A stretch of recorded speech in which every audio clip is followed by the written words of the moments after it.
നമസ്കാരം. Lights camera action എന്ന നമ്മുടെ ചാനലിലേക്ക് ഒരിക്കൽ കൂടി സ്വാഗതം. ഞാൻ നിങ്ങളുടെ ശാന്തിയുള്ള ദിനേശ്. എനിക്ക് പ്രിയപ്പെട്ട ഒരു ഛായാഗ്രാഹകനാണ് അഴകപ്പ സാർ. ഞങ്ങൾ കുഞ്ഞുമീൻ കൂട്ടുകാർ സീരിയലിൻ്റെയൊക്കെ ക്യാമറാമാൻ പുള്ളിയായിരുന്നു. എന്നെ ദിനേശ് സാറെന്ന് വിളിക്കും, ഞാൻ പുള്ളിയെ അഴകപ്പ സാറെന്ന് വിളിക്കും. എന്നെക്കാൾ സീനിയറല്ലേ. എന്ന് മാത്രമല്ല, ദൂരദർശൻ്റെ ക്യാമറാമാനായിട്ട് ലോകത്തെവിടെയെല്ലാം പോയ ആൾ. സലിംകുമാറിൻ്റെ മരണശേഷം അദ്ദേഹത്തിൻ്റെ ശവമടക്ക് സ്ഥലത്ത് വീട്ടിൽ യൂട്യൂബർമാർ എന്ന് പറയുന്ന ഒരു സംഘം വെട്ടിക്കിളികൾ കാണിച്ച അട്ടഹാസം നമ്മൾ ഒരു എപ്പിസോഡിൽ പറഞ്ഞല്ലോ, വാരഫലത്തിൽ. അത് കണ്ടിട്ട് അഴകപ്പ സാർ എനിക്കൊരു വോയിസ് മെസ്സേജ് അയച്ചു. ആദ്യം ആ വോയിസ് മെസ്സേജ് നിങ്ങളൊന്ന് കേൾക്കൂ. നമസ്കാരം, അഴകപ്പനാണ്. ഞാൻ ഇന്നലെ നിങ്ങളുടെ പ്രോഗ്രാം കണ്ടായിരുന്നു. നമ്മുടെ യൂട്യൂബേഴ്സ് ഒരു മര്യാദ ഇല്ലാതെ ഇടിച്ചു കയറുന്ന പറ്റി ഭയങ്കര നല്ല പ്രോഗ്രാമായിട്ട് തോന്നി. കാരണം ഇതുപോലെ ഒരു സിറ്റുവേഷനിൽ ഇങ്ങനെ ബിഹേവ് ചെയ്യുന്നത് അവർ വിചാരിക്കുന്ന അവരെടുത്ത് കാണിക്കുമ്പോൾ കുറേ ലൈക്സ് കിട്ടും, കുറേ കമൻറ്റ്സ് കിട്ടും, അത്രേ ഉള്ളൂ. പക്ഷെ അവിടെ ഇരിക്കുന്ന മാനസികാവസ്ഥ അവർക്ക് മനസ്സിലാക്കാത്തത് കൊണ്ട് എന്നുള്ളത് ക്ലാരിറ്റിയോടെ തന്നെ നിങ്ങൾ പറഞ്ഞു. അപ്പോൾ ആ പ്രോഗ്രാം കൊണ്ട് ഭയങ്കര ടച്ചായി. ഞാൻ 16 വർഷം ഇന്ത്യൻ ഗവൺമെൻറ്റിൻ്റെ ജേർണലിസം ഡിപ്പാർട്ട്മെൻറ്റിൽ ദൂരദർശനിലെ ക്യാമറമാനായിട്ട് വർക്ക് ചെയ്തു. ഒരുപാട് VIP കൂടെ യാത്ര ചെയ്തു. ഇന്ദിരാഗാന്ധി, KR നാരായണൻ സാറുടെ പേഴ്സണൽ ക്യാമറമാനായിട്ട് 22 ദിവസം ലണ്ടനിലുണ്ടായിരുന്നു. 22-23 ദിവസം. പിന്നെ VV ഗിരി, രാജീവ് ഗാന്ധി, പിന്നെ ഗ്യാനി ജെയിൽ സിംഗ്, ഇവരുടെ എല്ലാവരുടെയും കവറേജൊക്കെ ഞാൻ പോയിട്ടുണ്ട്. ഒരുപാട് VIP. അപ്പം നമുക്ക് പോകുമ്പോൾ തന്നെ നമ്മൾ ജോയിൻ ചെയ്തപ്പോൾ ഒരു ബോഡി ലാംഗ്വേജ് നമ്മുടെ സീനിയേഴ്സൊക്കെ പഠിപ്പിച്ചിട്ടുണ്ട്. How to behave in front of VIPs. ഈ സദസ്സിലൊക്കെ കയറി പോകുമ്പോൾ എങ്ങനെ പോകണം, നമ്മുടെ ബോഡി ലാംഗ്വേജ് എങ്ങനെയായിരിക്കണം, നമ്മുടെ ബിഹേവിയർ പാറ്റേൺ എങ്ങനെയായിരിക്കണം, ഇതെല്ലാം പഠിപ്പിച്ചിട്ടുണ്ട്. അതുകൊണ്ട് ഞാൻ ഏത് സ്റ്റേജിൽ കയറുമ്പോൾ ഒരു ഡിസ്റ്റർബൻസ് ഉള്ളത് നമ്മളുള്ളത് കാണിക്കാതെ, നമ്മുടെ പ്രസൻസ് കാണിക്കാതെ രീതിയിൽ തന്നെ സൈലൻ്റായി കയറി അത് നമ്മൾ പ്രോഗ്രാം ചെയ്തിട്ടുണ്ട്. 16 വർഷം എൻ്റെ ഒരു യാത്രയാണ്. സ്പോർട്സിലെയും സ്പെഷ്യൽ പ്രോഗ്രാമിലെയും കറണ്ട് അഫയേഴ്സിലും പിന്നെ ഫിക്ഷനിലെയും ഷോർട്ട് ഫിലിം ഫെസ്റ്റിവലിലെയും എല്ലാത്തിലെയും ഞാൻ വർക്ക് ചെയ്തിട്ടുണ്ട്. പിന്നെ ഇൻ്റർനാഷണൽ ഈവൻ്റായ world cup table tennis, world cup cricket, ഇങ്ങനെയൊക്കെ സ്പെഷ്യൽ ഇതിലൊക്കെ നമ്മൾ പാർട്ടിസിപ്പേറ്റ് ചെയ്ത ആളാണ് ഞാൻ. അതിനു വേണ്ടി ട്രെയിനിങ്ങിൽ പോയി അതിൽ സെലക്ട് ചെയ്ത് കിട്ടി. അത് വേൾഡ് കപ്പ് ക്രിക്കറ്റ് ക്യാമറമാനായിട്ട് വർക്ക് ചെയ്തു. പക്ഷെ എവ്രിവെയർ നമുക്കൊരു body language, how to behave in front of people, how to talk with the people. ഇവൻ ഞാൻ KR നാരായണൻ സാർ വീട്ടിൽ പോയപ്പം ക്വീൻ എലിസബത്തിൻ്റെ വീട്ടിലേക്ക് പോയിരുന്നു. നമ്പർ 10 അന്ന് ജോൺ മേജറായിരുന്നു അതിൻ്റെ ഒരു പ്രൈം മിനിസ്റ്റർ. പുള്ളിയുടെ വീട്ടിലേക്ക് പോയപ്പം പിന്നെ വെസ്റ്റ്മിനിസ്റ്റർ എന്ന് പറയുന്ന മോസ്റ്റ് ഇമ്പോർട്ടൻറ്റ് പ്ലേസ്, അവിടെ ഞാൻ തന്നെ സൗണ്ട് റെക്കോർഡിസ്റ്റ്, ഞാൻ തന്നെ ക്യാമറാമാൻ, ഞാൻ തന്നെ ലൈറ്റ്മാൻ. ഈ മൂന്നും ഒരു ശബ്ദം ഉണ്ടാക്കാതെ ഞാൻ അവിടെ പ്രവർത്തിച്ചു. സോ ഇത് നല്ലൊരു സ്റ്റോറിയാണ്. കാരണം ഇപ്പോൾ ജനറേഷൻക്ക് അത് അറിയില്ല, ഹൗ ടു റെസ്പെക്ട് അതേഴ്സ് എന്നുള്ളത് അറിയില്ല. അത് ഡെഫിനറ്റ് അത് പറഞ്ഞ ഭയങ്കര സന്തോഷമായി. കേട്ടല്ലോ, അഴകപ്പ സാർ ആ വാരഫലം കണ്ടപ്പോൾ അദ്ദേഹത്തിൻ്റെ മനസ്സിൽ തോന്നിയ വികാരങ്ങളാണ് ഈ വോയിസ് മെസ്സേജ് പറഞ്ഞിരിക്കുന്നത്. എന്തൊക്കെയാണ് ആ സലിംകുമാറിൻ്റെ മകൻ പോലും, പൊട്ടിക്കരഞ്ഞുകൊണ്ട് നിന്ന മകൻ പോലും ഗെറ്റൗട്ട് അടിക്കേണ്ടി വന്നു ഇവന്മാരെ. അപ്പോഴും അവിടെ കുറേ വായി നോക്കികളായ പോലീസുകാർ നിൽക്കുന്നു, മിണ്ടുന്നില്ല. നിങ്ങൾ ആ വീഡിയോ കണ്ടു നോക്കിയേ. സലിംകുമാറിൻ്റെ മകൻ അച്ഛനെ അടക്കുന്നിടത്ത് ആ ചടങ്ങിൽ പങ്കെടുക്കേണ്ട പയ്യൻ ശല്യം സഹിക്കുക വയ്യാതെ യൂട്യൂബർമാരെ ഗെറ്റൗട്ട് അടിക്കുമ്പോൾ കാക്കിയിട്ട കുറേ പോലീസുകാർ ഞങ്ങൾ ഇവിടത്തുകാരല്ല എന്നുള്ള രീതിയിൽ ഫാൻസ് അസോസിയേഷൻ ആളുകൾ നിൽക്കും പോലെ നിൽക്കുന്നു.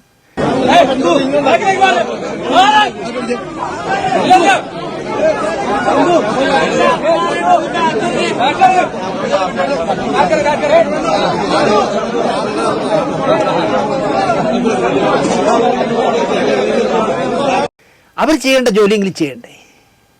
അതിൻ്റെ മറുപടിയാണ് അഴപ്പ സാർ അയച്ച ഈ വോയിസ്. എനിക്ക് കേട്ടപ്പോൾ അങ്ങനെയാണ് തോന്നിയത്. ദൂരദർശൻ ക്യാമറാമാനായിരുന്ന അഴപ്പ സാർ എന്നോടൊപ്പം എനിക്കിപ്പോഴും നല്ല ഓർമ്മയുണ്ട്. 10-30 വർഷം മുമ്പുള്ള കഥയാണ് പറയുന്നതെങ്കിലും കുഞ്ഞമ്മീൻ കൂട്ടുകാരും എന്ന ദൂരദർശനിലെ 13 ഭാഗങ്ങളുള്ള പരമ്പരയിൽ ക്യാമറാമാനായി വന്നപ്പോൾ സത്യമായിട്ടും അന്നൊക്കെ ഞാൻ കരുതിയിരുന്നത് ദൂരദർശൻ്റെ വാർത്തകൾ എടുക്കാൻ അവിടെ ഇവിടെയൊക്കെ പോകുന്ന ഒരു ക്യാമറാമാൻ, കല്യാണ വീഡിയോ എടുക്കാൻ പോകുന്ന ക്യാമറാമാൻമാരെ പോലെ തന്നെ ഒരാൾ എന്നായിരുന്നു ഞാൻ സത്യത്തിൽ അന്ന് മണ്ടനായി ഞാൻ കരുതിയിരുന്നത്. അദ്ദേഹം 16.5 വർഷം ദൂരദർശനിൽ ജോലി ചെയ്തു. നമ്മുടെ സിഖ് തീവ്രവാദി ഉണ്ടല്ലോ, ഇന്ദിരാഗാന്ധി വളർത്തി ഇന്ദിരാഗാന്ധിയെ കൊന്ന ഭിദ്രംവാലയെ പിടികൂടാൻ പട്ടാളം സുവർണ ക്ഷേത്രത്തിനുള്ളിൽ കയറിയപ്പോൾ ആ കഥയൊക്കെ പറഞ്ഞു കേട്ടാൽ പേടിച്ചു പോകും നമ്മൾ. എന്നോട് അഴപ്പ സാർ പറഞ്ഞിട്ടുണ്ട്, ഹെലികോപ്റ്ററിലിരുന്ന് സുവർണക്ഷേത്രത്തിനകത്ത് നടക്കുന്ന പട്ടാളത്തിൻ്റെ അറ്റാക്ക് ഷൂട്ട് ചെയ്തുകൊണ്ടിരിക്കുമ്പോൾ ഈ സിഖ് തീവ്രവാദികളിൽ നിന്ന് എന്തൊക്കെയോ വെടിയും പുകയൊക്കെ മേളിലേക്ക് വന്നപ്പോൾ ഹെലികോപ്റ്റർ വെട്ടി ഓടിച്ചു. ക്യാമറയും അഴപ്പ സാറുമായിട്ട് ഹെലികോപ്റ്ററിനകത്ത് വീണു. പുറത്താണ് വീണിരുന്ന് ആലോചിക്കുക, പൊടി പോലും കിട്ടില്ലായിരുന്നു. അതുപോലെ തന്നെ നിരവധി രാഷ്ട്രപതിമാരോടൊപ്പം വിദേശ സന്ദർശനങ്ങൾക്കൊക്കെ ചിത്രീകരിക്കാൻ പോയ വലിയ മനുഷ്യനാണ് ഈ 13 ഉണക്ക എപ്പിസോഡ് സീരിയൽ ഷൂട്ട് ചെയ്യാൻ വന്നിരിക്കുന്ന ക്യാമറാമാനെന്ന് അന്നെനിക്കറിയില്ലായിരുന്നു.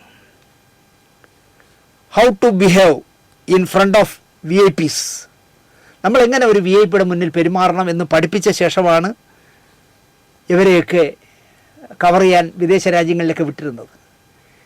രാഷ്ട്രപതിയായിരുന്ന KR നാരായണ സാറിനോടൊപ്പം 22-24 ദിവസമാണ് ലണ്ടനിലൊക്കെ പേഴ്സണൽ ക്യാമറാമാനായിട്ട് അഴപ്പ സാർ പോയത്. ഇന്നത്തെ യൂട്യൂബർമാർക്ക് അതില്ല സാർ, അങ്ങനത്തെ ഒരു കോമൺ സെൻസ് ഇല്ല എന്ന് മാത്രമേ എനിക്കതിനെപ്പറ്റി പറയാനുള്ളൂ. എന്നാലും എൻ്റെ പ്രോഗ്രാം കണ്ടിട്ട് ആ പ്രോഗ്രാം എനിക്ക് നല്ല ഇഷ്ടപ്പെട്ടു.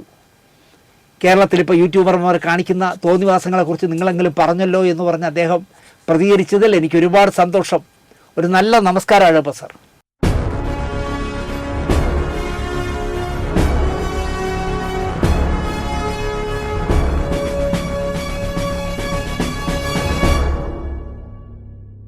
നമസ്കാരം. പുതിയൊരു വാരഫലത്തിലേക്കാണ്. സംഭവ ബഹുലമായ ഒരുപാട് കഥകളുണ്ട്. പറയണമെങ്കിൽ ഇനി ഒരുപാട് പറയാനും എൻ്റെ കയ്യിലുണ്ട്. ഈ കഴിഞ്ഞ 15-ാം തീയതി മുതൽ കേരളത്തിലെ KSRTC ബസ്സുകളിൽ സെലക്ട് ചെയ്ത ബസ്സുകളിൽ പ്രിയദർശിനി യാത്ര, അതിൽ മാത്രം സ്ത്രീകൾക്ക് സൗജന്യമായി യാത്ര ചെയ്യാം. ഈ ഫേസ്ബുക്കിലൊക്കെ വരുന്ന ചില വീഡിയോകൾ കണ്ടാൽ നമ്മൾ അറിയാതെ ചിരിച്ചു പോകും. ഞങ്ങളൊക്കെ സതീശന് വോട്ട് ചെയ്തത് മലപ്പുറത്ത് നിന്ന് ഊട്ടി വരെ ഫ്രീ ആയിട്ട് പോകാമല്ലോ എന്ന് കരുതിയാണെന്ന് ഒരു ഉമ്മ പറയുന്നത് കേട്ടോ. എനിക്കറിയാതെ ചിരി വന്നു. UDF ജയിച്ചോട്ടെ, ഞങ്ങൾ ഫ്രീ ആയിട്ട് ഊട്ടി വരെ പോകാം എന്നൊക്കെ പറഞ്ഞാണ് ഇരുന്നത്. പക്ഷേ ഇപ്പോൾ സൗജന്യ ബസ് യാത്ര എന്ന് പറയുന്നത് ഈ പ്രിയദർശിനി സൗജന്യ യാത്ര എന്ന് എഴുതിക്കുന്ന ബസ്സിൽ മാത്രമേ കയറാൻ പറ്റൂ. പിന്നെ നാവെടുത്ത് വളച്ചാൽ കള്ളം മാത്രം പറയുന്ന ഒരാളാണല്ലോ പുതിയ മുഖ്യമന്ത്രി. അദ്ദേഹം ഞാൻ ഇപ്പോൾ വരുന്നതിന് തൊട്ട് മുമ്പ് പത്രസമ്മേളനത്തിൽ പറയുകയാണ്, ഇവിടുത്തെ പ്രതിപക്ഷവും ചില പത്രങ്ങളും പറയുന്നു KSRTCയുടെ സാധാരണ ബസ്സുകളെല്ലാം സൂപ്പർ ഫാസ്റ്റ് എന്നൊക്കെ ഒട്ടിച്ച് കളഞ്ഞു എന്ന് പറയുന്നു. ഒരു ബസ്സിൽ ഒട്ടിച്ചിട്ടില്ല എന്ന് പറയുന്നു. സത്യം ഞാൻ നിങ്ങളുടെ തുറന്നു പറയുന്നു, രാഷ്ട്രീയമല്ല. ഞാനിപ്പോൾ വട്ടിയൂർക്കാവിൽ നിന്ന് തമ്പാനൂർ വരെ എത്തുന്നതിനിടയിൽ ഏറ്റവും കുറഞ്ഞത് 25 ബസ്സെങ്കിലും കണ്ടു ഈ സ്റ്റിക്കർ ഒട്ടിച്ചിരിക്കുന്നത്, സൂപ്പർ ഫാസ്റ്റ് എന്ന് ഒട്ടിച്ചിരിക്കുന്നത്. എന്തിനാണ് ഈ മുഖ്യമന്ത്രി ഇങ്ങനെ നട്ടാ കുറുക്കാത്ത കള്ളം പറയുന്നത്? അങ്ങനെ നല്ല തൊലിക്കട്ടിയാണ് കേട്ടോ, കള്ളം പറയാൻ ഒരു മടിയില്ലാത്ത ആളാണ്. ഒട്ടിച്ചിരിക്കുന്നു. അതെ, ഞങ്ങൾ സെലക്ട് ചെയ്ത് കുറച്ച് ബസ്സേ ഇവർക്ക് വിട്ടുകൊടുത്തിട്ടുള്ളൂ എന്ന് പറഞ്ഞാൽ മതി. പക്ഷേ അങ്ങേര് കള്ളം പറയുന്നു. ഒരെണ്ണത്തിലും ബോർഡ് ഒട്ടിച്ച്, ഇത് ബോർഡല്ല വെച്ചേക്കണം, സ്റ്റിക്കർ ഒട്ടിച്ചിരിക്കുക. നിങ്ങൾ ഇനി എനിക്ക് തിരുവനന്തപുരത്തെ കാര്യമാണ് ഞാൻ പറയുന്നത്. തിരുവനന്തപുരത്ത് ബസ്സിലെല്ലാം ഒട്ടിച്ചിട്ടുണ്ട് സൂപ്പർ ഫാസ്റ്റ് എന്ന്. അതായത് ഫ്രീക്ക് കയറല്ലേ, പ്രിയദർശിനി ബസ്സല്ല എന്ന്. എനിക്കെന്തോ ഇക്കാര്യത്തിൽ വല്ലാത്ത എതിർപ്പാണ് പുതിയ മന്ത്രിസഭയോട്. സെക്രട്ടേറിയറ്റിൽ ജോലിയുള്ള ഒരു ഡെപ്യൂട്ടി സെക്രട്ടറി ഒരു സ്ത്രീയാണെന്ന് വെച്ചോളൂ. അവർ ഒരു ബസ്സിൽ വന്നിറങ്ങുമ്പോൾ അവരുടെ ഓഫീസിലെ പിയൂണായ ഒരു ചെല്ലപ്പൻ ടിക്കറ്റ് എടുത്ത് വന്നിറങ്ങുന്നതിൽ ഒരു ശരികേട് ഫീൽ ചെയ്യുന്ന ആളാണ് ഞാൻ. ഇപ്പോൾ ഡെപ്യൂട്ടി സെക്രട്ടറി, അണ്ടർ സെക്രട്ടറി എന്നൊക്കെ പറഞ്ഞാൽ ഒരു 1.5 ലക്ഷം രൂപ ശമ്പളം വാങ്ങുന്നവരാണ്. പക്ഷേ സ്ത്രീയാണെങ്കിൽ അവർക്ക് ഫ്രീ ടിക്കറ്റ്. അതേ ഓഫീസിൽ ജോലി ചെയ്യുന്ന ഒരു പിയൂണിന് ആണാണെങ്കിൽ ടിക്കറ്റ് 30-60 രൂപയെങ്കിലും മിനിമം കൊടുത്തൊക്കെ എടുത്ത് വരണം. 1.5 ലക്ഷം പെൻഷൻ വാങ്ങുന്ന പെണ്ണും പിള്ളയ്ക്ക് ഫ്രീ യാത്ര. ഒരു ലോട്ടറി ടിക്കറ്റ് വിറ്റാൽ 6 രൂപ 30 പൈസ കിട്ടുന്ന ഒരു ലോട്ടറി കച്ചവടക്കാരൻ 30, 40, 50, 60 രൂപ കൊടുത്ത് ബസ്സിൽ ടിക്കറ്റ് എടുത്ത് യാത്ര ചെയ്യുന്നതിൽ ഒരു അഭംഗിയുണ്ട് എന്നാണ് എൻ്റെ വിശ്വാസം. കടത്തിൽ നിന്നും കരകയറി തുടങ്ങിയ ഒരു സ്ഥാപനമാണ് KSRTC. എത്രയോ മാസം ശമ്പളം പോലും കൊടുക്കുന്നില്ലായിരുന്നു. 1-ാം തീയതി കൊടുക്കാനുള്ള ശമ്പളം 20-ാം തീയതി പകുതി കൊടുക്കും, 30-ാം തീയതി തോന്നുമ്പം കൊടുക്കും എന്നൊക്കെ ആയിരുന്നല്ലോ. ശമ്പളം കൊടുക്കാനാവാതെ, ഡീസലിന് പൈസ കൊടുക്കാനില്ലാതെ ഈ KSRTC പൊളിയരുതേ എന്ന് മാത്രമാണ് എൻ്റെ പ്രാർത്ഥന. ഞാനിതൊക്കെ ഓർക്കാൻ കാര്യം, നമ്മുടെ ഇതിൽ സിനിമ പറയുന്ന ഈ ചാനലിൽ ഞാനിപ്പോൾ ഇത് പറയാൻ കാര്യം എന്താണെന്ന് ചോദിച്ചാൽ, അയ്യപ്പനും കോശിയിലും പാടിയ ഒരു നഞ്ചിയമ്മ ഉണ്ടല്ലോ, നമ്മളെ പാട്ടുകാരി നഞ്ചിയമ്മ. ഓസ് ബസ് യാത്ര ഉദ്ഘാടനത്തിന് വയനാട്ടിലാണെന്നാണ് വന്നിട്ട് സ്വന്തം കാറിൽ വന്ന് ഇറങ്ങി പാട്ട് പാടുന്നത് കണ്ടപ്പോൾ തോന്നിയ ചിന്തകളാണിത്. നഞ്ചിയമ്മയ്ക്ക് ഇപ്പോൾ സ്വന്തം കാറൊക്കെ ഉണ്ട്. അപ്പോൾ ആ കാറിൽ വന്ന് ഇറങ്ങിയിട്ട് സൗജന്യ ബസ്സിന് യാത്ര ഉദ്ഘാടനം ചെയ്യുകയാണ് പാട്ട് പാടിയിട്ട്. അങ്ങനെ പാടുന്നത് കണ്ടപ്പോഴാണ് നിങ്ങളോട് പറയണം എന്നെനിക്ക് തോന്നിയത്. കാറുള്ള നഞ്ചിയമ്മയ്ക്ക് ഫ്രീ യാത്ര, ചുള്ളി ഒടിക്കാൻ പോയ കറുപ്പന് ടിക്കറ്റ് എടുക്കണം. ഇതാണ് ഈ നാട്ടിലെ ഇപ്പോഴത്തെ വരട്ട് നിയമം. നഞ്ചിയമ്മ പാടുന്നത് കേട്ടു നോക്കൂ.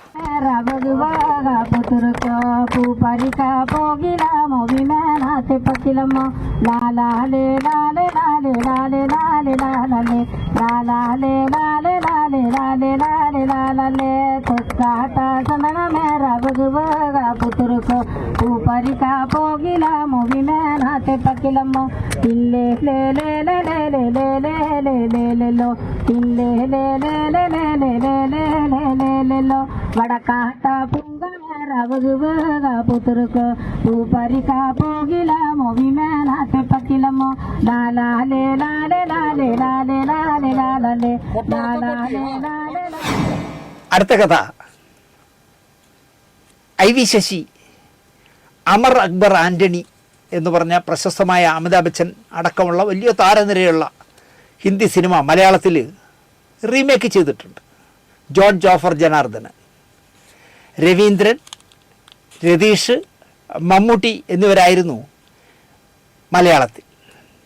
ഹിന്ദിയിൽ ആൻ്റണിയായി വന്നത് അമിതാഭ് ബച്ചനും അക്ബർ ആയത് ഋഷി കപൂറും മറ്റേ അമർ ആയത് വിനോദ് ഖന്നയുമായിരുന്നു.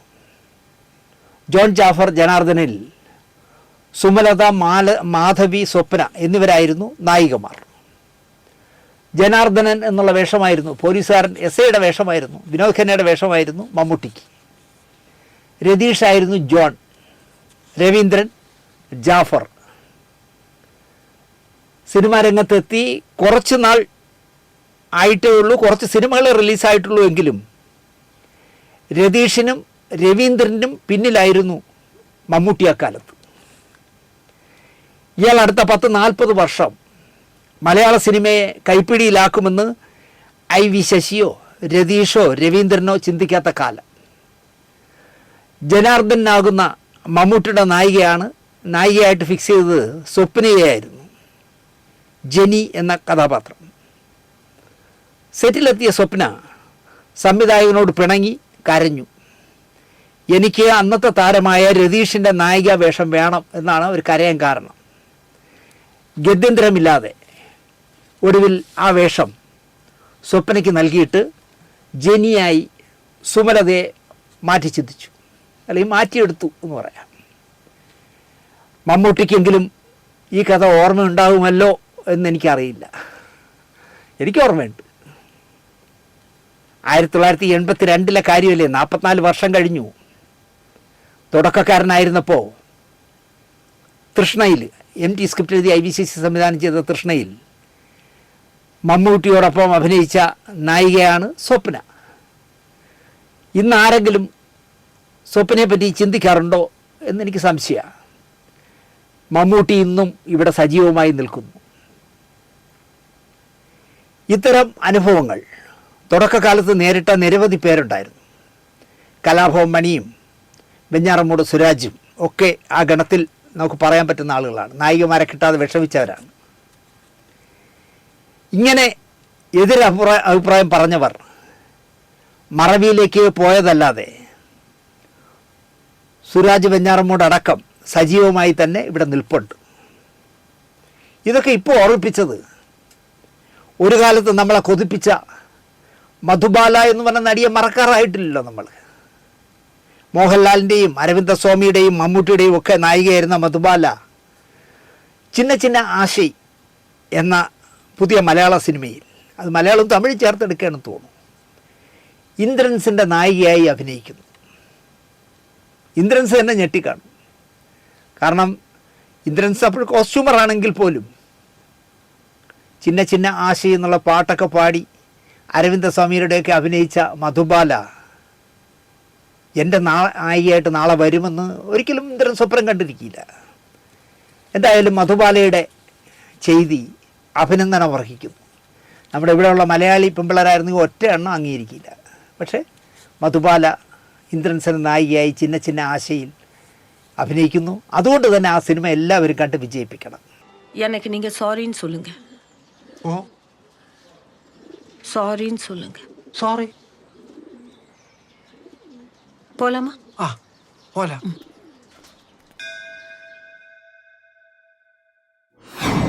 അടുത്ത കഥ,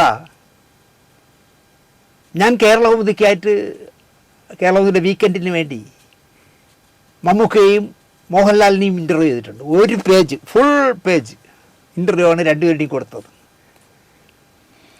അപ്പോൾ കേരളകൗമുദിക്ക് വേണ്ടി മോഹൻലാലിനെ ഇൻ്റർവ്യൂ ചെയ്യുകയാണ് ഞാൻ. പിറ്റേ ദിവസം രാവിലെയുള്ള ഫ്ലൈറ്റിൽ യോദ്ധ എന്ന് പറഞ്ഞ സിനിമയിൽ അഭിനയിക്കാനായിട്ട് മോഹൻലാൽ നേപ്പാളിലേക്ക് പോവുകയാണ്, കാഠ്മണ്ഡുവിലേക്ക്. നല്ല തിരക്കുണ്ട്, അതുകൊണ്ട് വീട്ടിൽ. ഇടയ്ക്ക് അദ്ദേഹം എന്നോട് നമുക്ക് ഓരോ ചായ കുടിക്കാമോ എന്ന് തിരക്കി. കുടിക്കാം എന്ന് ഞാൻ ഉത്തരം പറഞ്ഞു. എന്നെ അതിശയിപ്പിച്ചത്, കുടിക്കാമെന്ന് ഞാൻ പറഞ്ഞിട്ട് തന്നെ പുള്ളി അകത്തേക്ക് നോക്കി ആൻ്റണി എന്ന് വിളിച്ചു. അപ്പോൾ ആൻ്റണി വന്നു. ആൻ്റണിയോട് പറഞ്ഞു, ആൻ്റണി ഞങ്ങൾക്ക് 2 ചായ വേണം.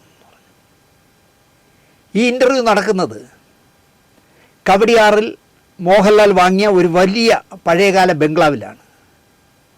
പിന്നീട് അത് മോഹൻലാൽ ഭീമ ജുവലറിക്കോ ആർക്കോ വിറ്റു. നല്ല രസമുള്ള കെട്ടിടമായിരുന്നു, എന്തിനു വിറ്റെന്നറിയില്ല.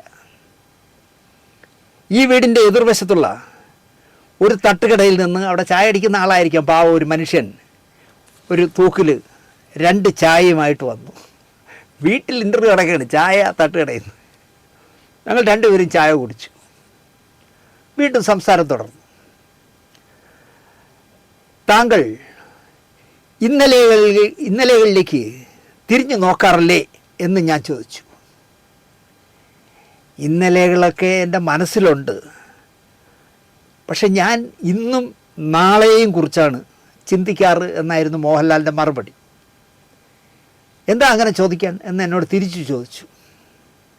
ഞാൻ പറഞ്ഞു, തുടക്കകാലത്ത് താങ്കളെ നന്നായി സഹായിച്ച കുറച്ച് സംവിധായകരുണ്ടായിരുന്നു. അവർക്കിപ്പോൾ അവസരങ്ങൾ തീരെ കുറവാണ്. താങ്കൾ ഓരോ ഡേറ്റ് നൽകി സഹായിച്ചാൽ അവരും സജീവമായി നിൽക്കും ഈ ഫീൽഡിൽ. ദിനേശ് ആരെയാണ് ഉദ്ദേശിക്കുന്നത് എന്ന് ചോദിച്ചു. ഇപ്പോൾ താങ്കളുടെ തുടക്കകാലത്ത് ഒരുപാട് സിനിമകൾ തന്ന, ആട്ടക്കലാശം പോലുള്ള സൂപ്പർ ഹിറ്റ് സിനിമകൾ തന്ന ശശികുമാർ സാർ, ശ്രീകുമാരൻ തമ്പി സാർ, ബാലു കിരിയത്ത്, അങ്ങനെ ചിലരുണ്ട്. വളരെ ശാന്തനായി മോഹൻലാൽ പറഞ്ഞു, നോക്കൂ, ഒഴുക്കിനൊപ്പം നീന്തുന്നതാണ് നമുക്കെപ്പോഴും നല്ലത്. ഒഴുക്കിനെതിരെ നീന്തിയാൽ കയ്യും കാലും തളരും എന്നതിനപ്പുറം ഒന്നും സംഭവിക്കില്ല. എന്നാലും താങ്കൾ പറഞ്ഞ പേരുകൾ ഞാൻ ഓർക്കാം എന്ന് മറുപടി പറഞ്ഞു. ഓർത്തതേ ഇല്ല. ഇവർക്കാർക്കും പിന്നെ ഡേറ്റ് കൊടുത്തിട്ടേ ഇല്ല. ഒരു നല്ല പ്രാക്ടിക്കലായ ഉത്തരമാണ് അദ്ദേഹം പറഞ്ഞത്. നമ്മൾ ഒഴുക്കിനെതിരെ നീന്തി കയ്യും കാലും ഇട്ട് അടിച്ച് തളരണ്ട. ഒഴുക്കിനൊപ്പം അങ്ങ് പോയാൽ അങ്ങ് പോകുമല്ലോ. വർത്തമാനകാലം മലയാള സിനിമയിൽ പുതിയ പുതിയ സംവിധായകർ വരുമ്പോൾ ഇപ്പോൾ തരുൺ മൂർത്തി വരുന്നു, നമ്മൾ തരുൺ മൂർത്തിയുടെ കൂടെ പോവുക. ചുമ്മാ അങ്ങോട്ട് തിരിഞ്ഞ് ബാലുഗിരിത്തോടെ നിൽപ്പുണ്ടോ എന്ന് നമ്മൾ നോക്കേണ്ട കാര്യമില്ല എന്നാണ് അദ്ദേഹം പറഞ്ഞത്. ഈ ഒഴുക്കിനെതിരെ നീന്തുന്നതാണല്ലോ ദിനേശ് എങ്ങും എത്താത്തത്. പ്രാക്ടിക്കൽ ലൈഫ് പ്രതീക്ഷിക്കുന്നവർ മോഹൻലാൽ പറഞ്ഞതുപോലെ ചിന്തിക്കൂ. തട്ടിക്കൂട്ട് സിനിമകളെടുത്ത് അതിൽ നിന്ന് നമുക്കെന്ത് നേടാം എന്ന് ചിന്തിച്ചിരുന്ന സംവിധായകനായിരുന്നല്ലോ നിസാർ, ഈ അടുത്ത കാലത്ത് മരിച്ച നിസാർ. ദിലീപിന് കുറേ അവസരങ്ങൾ കൊടുത്ത സംവിധായകനാണ്. എല്ലാം തട്ടിക്കൂട്ട് തല്ലിപ്പൊളി സിനിമകളാണ്. ദിലീപ് പ്രതാപിയായപ്പോൾ ദിലീപിൻ്റെ ഒരു ഡേറ്റിനായി നിസാർ ദിലീപിനെ കാണാൻ ചെന്നു. വർത്തമാനത്തിനിടയിൽ നിസാർ പറഞ്ഞു, 2 പെൺമക്കളെ കെട്ടിച്ചയക്കാറായി, ഞാനൊന്നും സമ്പാദിച്ചിട്ടില്ല ഇതുവരെ. ദിലീപിൻ്റെ ഒരു ഡേറ്റ് കിട്ടിയാൽ മൂത്തോളെ കെട്ടിച്ചു വിടാമായിരുന്നു. അങ്ങനെ സംസാരം കുറേ നീണ്ടു പോയി. ദിലീപ് കൂളായിട്ട് പറഞ്ഞു, ഞാൻ ഇതുവരെ ദിലീപിനോട് ചോദിച്ചിട്ടില്ല, ഒരു കാര്യം ചെയ്യ്, ആ കുട്ടിക്കൊരു നല്ല പയ്യനെ നോക്ക്, നിക്കാഹ് നടത്താൻ കാശില്ല എന്നുള്ള ചിന്ത വേണ്ട എന്ന് പറഞ്ഞു. അങ്ങനെ ദിലീപ് ആ 2 പെൺകുട്ടികളുടെയും വിവാഹം ഭംഗിയായി നടത്താനുള്ള കാശ് 2 തവണയായി നിസാറിന് നൽകി. പക്ഷേ ഡേറ്റ് നൽകിയില്ല. കാരണം ഡേറ്റ് നൽകിയാൽ തല്ലിപ്പൊളി പടയെടുക്കൂ, അതുകൊണ്ട് കൊടുത്തില്ല. പ്രാക്ടിക്കലായിട്ട് ചിന്തിക്കുന്നതുകൊണ്ടാണ് ദിലീപ് അങ്ങനെ ചെയ്തത്. ജീവിതം ഒരു രാഗം ചെയ്യുമ്പോൾ പ്രശസ്തനായ ഒരു ഡാൻസ് മാസ്റ്റർ വെച്ചു, ഒരു പഴഞ്ചൻ ഡാൻസ് മാസ്റ്റർ. അപ്പോൾ ദേവൻ കയറി ചൂടായി. ദേവൻ ചോദിച്ചു, എന്തിനാ ഈ ബാലൻ്റെ കാലത്തുള്ള ഈ നൃത്ത സംവിധായകനെ വെച്ചാണോ നിങ്ങളൊക്കെ സിനിമ ചെയ്യാൻ പോകണമെന്നൊക്കെ ചോദിച്ചപ്പം, അല്ല അങ്ങനെയൊക്കെ വർക്കൊന്നും ഇല്ലല്ലോ അതുകൊണ്ടാണെന്ന് പറഞ്ഞു. ഒരു കാര്യം ചെയ്യും, പുള്ളിക്ക് എൻ്റെ ശമ്പളത്തിൽ നിന്ന് ഒരു 5000 കൊടുത്തേക്ക്, എന്നിട്ട് നിങ്ങൾ വേറെ ആരെങ്കിലും വയ്ക്കുന്ന പറഞ്ഞു. പുതിയ തലമുറയിലെ ഒരു സ്ത്രീയെയാണ് വെച്ചത് ജീവിതരാഗത്തിലെ ഡാൻസ് കമ്പോസറായിട്ട്. ഇതൊക്കെ ഇപ്പോൾ ഓർമ്മിപ്പിച്ചത് നമ്മുടെ പ്രൊഡക്ഷൻ കൺട്രോളർ സിദ്ധു പനയ്ക്കൽ എന്ന സിദ്ധാർത്ഥനാണ്.